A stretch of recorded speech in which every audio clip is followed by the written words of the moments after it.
It has been 10 years since Six Flags added a B&M to one of their parks, but finally that drought is over. Introducing Dr. Diabolical's Cliffhanger, a new B&M dive coaster coming to Six Flags Fiesta, Texas in 2022. And this isn't just any old dive coaster. This will be the steepest dive coaster B&M has ever done. Actually, the steepest B&M ever built, dropping at 95 degrees beyond vertical. That is the big wow moment for this ride. Not only are you going to be hanging over the edge, but you're actually going to go in slightly underneath yourself as you plunge down to the ground. That is going to be cool. It's one of the several notable moments that make up this roller coaster.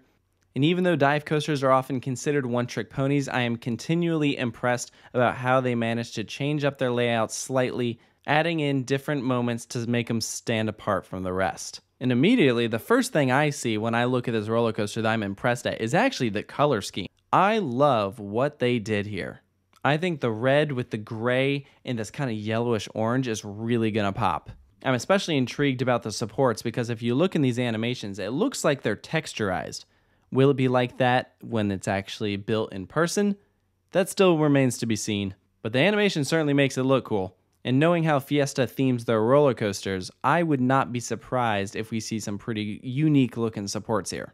They went with this very steampunk theme, and I think that is absolutely perfect for this park. We'd already seen that with their previous edition, Daredevil Dive, and this is just down the midway from that, so they're keeping it up. They're advertising it with all of these different gears, and in this animation you can even see that there's going to be what looks like a themed Q house. That might be the biggest mystery of this attraction, is what is that going to look like? It reminds me very much about how they have that Joker funhouse for their Frisbee, and that is almost cooler than the actual ride. I'm not expecting something like that, but Fiesta Texas does go above and beyond with their theming in comparison to the rest of the Six Flags chain. So that's personally something I'm very much looking forward to with this attraction. But let's get into some stats for the ride. We have a height of 150 feet. That's about what I expected for Six Flags and a dive coaster. I mean, yeah, we have some that are obviously a lot bigger, over 200 feet. But then also you have some smaller ones over in Europe that are sitting around 100 feet. So this is a great in-between. Max speed 60 miles per hour, 2 inversions. That I was a little surprised at. I was thinking they would go with 3. And we have just over 2,500 feet of track. According to this, we will also see up to 4 trains that can run on this attraction, each with 7 riders across. That's a first. I don't know of any other roller coaster that does that. I think that's a very unusual choice. I think putting groups together will be a challenge, so ride operators, good luck getting every seat of that train filled. Maybe there'll be a single rider line or something. I don't know. I could see it. And at least location-wise, they put this right up against Roadrunner Express, kind of near Iron Rattler, where the old Sundance Theater was. It's also occupying part of the land that they are using for that Lone Star Nights show that they do, where they do projection mapping on the quarry wall. It is not taking up all of it though. Actually, if you take a look at this rendering, see how close the lift hill gets to the stage that they decided to keep in place? Really impressive that they managed to fit it in. And knowing this area of the park, this ride is going to stand out. It is going to be something that guests see and they are going to want to go straight towards. And also positioning, this ride is dropping towards the midway. That is a wow moment. Rides like Iron Rattler have the drop kind of way off in the back, and even Superman Krypton Coaster to an extent is kind of far away from guest view. This ride, you're going to be able to see from the pathways. It is right in the center of the park, which some people are not too thrilled about.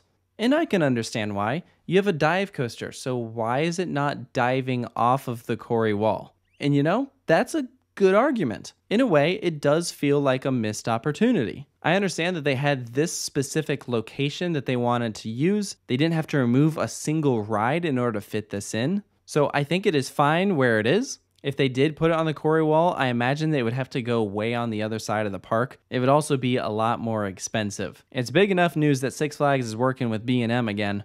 Imagine how much more expensive it'd be if they wanted to build it into the wall. So I think they're opting for the wall to be, again, more of a backdrop instead of incorporating it like they have with some of the other attractions, which is fine. I mean, Fiesta Texas is amazing. I know they're going to do a good job anyways. But let's walk through this layout here. So you take a very slight left turn out of the station, start up your lift hill, do a 90-degree right-hand turn, your classic B&M tilt over the drop. There's that 95-degree drop that I talked about. And our first element is an Immelman. This should not come as a surprise. every single dive coaster has this afterwards, with the exception of the original Oblivion. One of these days I would love to see it kind of shaken up a bit, you know, do something else other than an Immelmann afterwards. But again, looking at the area of land that they had to work with, I think an Immelmann is just fine. Now here's where it gets cool. Right after that, it does a 270-degree roll. That's a great choice of inversions. I think that's going to be really fun. Also, how they managed to fit it underneath the mid-course brake run and the lift hill. I'm excited to see how that inversion feels. And after that is when you hit your mid-course to go into your second drop. Now, personally, I have never been the biggest fan of the second drop gimmick because it's never as good as the first drop, and it feels like they could use that instead to do some other element. But inherently, it is a dive coaster, so having 2 drops, I get. And also, when you throw in that mid-course, it means that it has a higher capacity. They can cycle more trains on it. I guess I just see some of those mid-sized dive coasters, like Valkyria at Liseberg. They don't utilize that second drop, instead feature a few more elements. And so I'm a bit surprised that there's not a third inversion on Cliffhanger.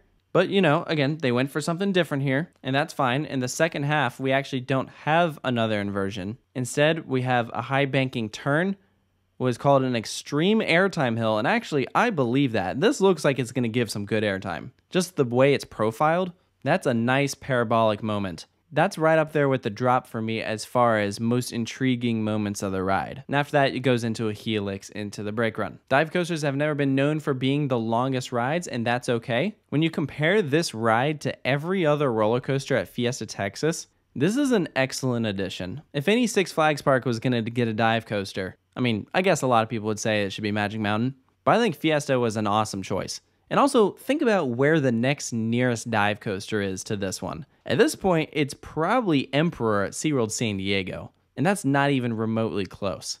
So that gives this area a very unique roller coaster. Is this a ride that me personally, as an enthusiast, I'm dying to get down there to check out, and I'm going to be first in line? I mean, probably not, but I'm absolutely still going to go out to ride it. I mean, any excuse to visit Fiesta, Texas is worth it. I love how Six Flags is investing in this park and giving it so much attention. To this day, it is still my favorite Six Flags park, and so a new roller coaster is always great. It's going to help round out their collection. It'll be the 3rd B&M in the park. I don't expect this to be the best ride there, and I think that's totally fine. I don't think it's necessarily meant to be. It's supposed to be a good supporting roller coaster, and I think it's absolutely going to achieve that. But I'd love to hear from you guys. What do you think of Dr. Diabolical's Cliffhanger coming to Fiesta, Texas in 2022? Post all those thoughts down in the comments below, and stay tuned for more analyses here at Coaster Studios, and I'll see you next time.